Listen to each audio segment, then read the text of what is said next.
Okay, up next we have Aries. Remember to take what hits, leave what doesn't. And know not everything's going to be for you.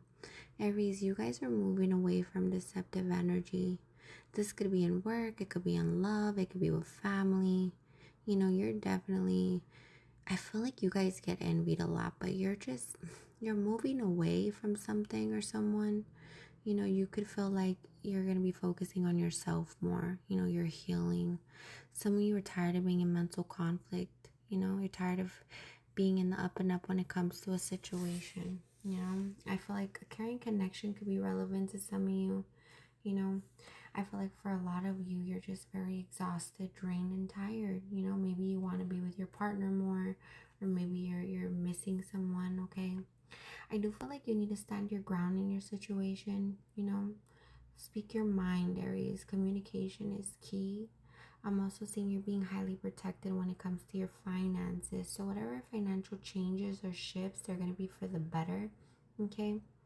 I also feel like you are being called to be patient. You are being called to work on yourself, work on something that you keep giving up on.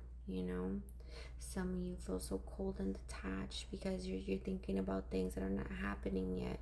You could be focusing a lot on negative, maybe someone's health, or maybe a situation in your partnership, or maybe a past person, whatever, or whoever. Everybody's going to be different. Just remember to focus on healing you, okay? I do see good times with family coming in. You could be spending a lot of time outdoors, okay? Good, happy times. You are being highly protected and guided, okay, by someone. I'm seeing a strong feminine energy protecting you during this time. You have healing to do, Aries. You're being too closed off emotionally. Yeah. I feel like a lot of you aren't saying what you want, you know? You need to take action on something. There's something that you want to take action on. Maybe you don't have the motivation or the courage to do so, but you can.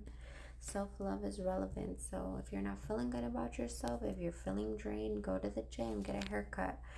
There's things you can do to bring battery, let's just say, into your life, into your body, into your energy field. It's called self-love, okay? Drink some water, take a nap. I feel like a lot of you are going to be healing, okay? This could also be sexual healing, intimacy coming in. There's something you are going to be healing, and it's going to help you move forward to some sort of new beginning, okay? I do see you have people from your past that can't be trusted. Be mindful of this, okay? I'm also seeing a big decision you have to make and cause for celebration coming in for you, okay? And if this is someone around you that can't be trusted, it could mean anyone, a family member, a coworker, a boss, a friend. Everybody's scenario is different, but someone does want to cause chaos for some reason. And I feel like it's because you're happy. You're on a new journey. For some of you, this is someone who envies you. Yeah, you have conflict within this. This could also be yourself. Maybe you're hard on yourself. You talk down to yourself. You could be causing your own conflict in your own life, by the actions and decisions you're making. You need to appreciate things more. Instead of looking at what you don't have, and what you're lacking, look at everything you have. Okay? I love you.